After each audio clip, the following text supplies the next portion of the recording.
নমস্কার সবাইকে বন্ধুরা, আজকে 22 মার্চ 2025 ইংরেজি ত্রিপুরা দর্পণ পত্রিকায় উঠে আসা একটি বিশেষ গুরুত্বপূর্ণ হেডলাইনের বিস্তারিত আলোচনা কী দেওয়া হয়েছে সেটা এখন আমরা দেখব। হেডলাইনটির নাম হলো 10,323 ইস্যুতে বিধানসভায় তুমুল হট্টগোল, বিরোধীদের ওয়াক আউট।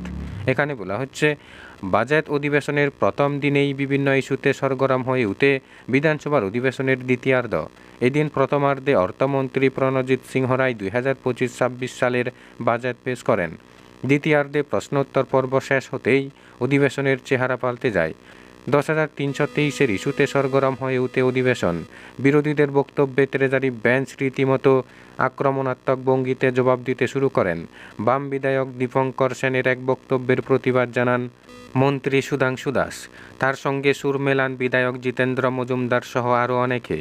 তাদের বলতে শোনা যায়, বামেদের জন্যই 10,323-এর এই পরিণতি। স্বচ্ছতা বজায় রেখে চাকরি দেওয়া হয়নি তখন। অন্যদিকে রাজ্যের গ্রাম পাহাড়ের চিত্র নিয়ে দীপঙ্কর সেনকে তীর্যক আক্রমণ করেন ট্রেজারি বেঞ্চের বিধায়ক ও মন্ত্রীরা। তা নিয়ে হট্টগোল আরও বাড়তে থাকে। বিরোধীরা চেয়ার ছেড়ে ওয়ালের সামনে এসে বিক্ষোভ দেখাতে শুরু করেন। সাদা পোশাকে নিরাপত্তা কর্মীরাও এগিয়ে আসেন। বিরোধীরা ক্রমশই সুর ছড়িয়ে অধ্যক্ষের সামনে এসে বিক্ষোভ জানাতে থাকে। তখন কে কী বলছিল তা কিছুই বোঝা যায়নি। অধ্যক্ষ পরিস্থিতি স্বাভাবিক রাখার জন্য তাদের দৃষ্টি আকর্ষণ করলেও কোনো ইতিবাচক সাড়া মেলেনি। পরবর্তী সময় প্রথমে সিপিএমের বিধায়করা সভাকক্ষ ওয়াক আউট করে বেরিয়ে যান। তাদের সঙ্গে বেরিয়ে যান কংগ্রেসের বিধায়করাও। অধ্যক্ষ তখনও সভা চালিয়ে যান এবং মুখ্যমন্ত্রী বিভিন্ন ইস্যুতে এদিন বক্তব্যও রাখেন।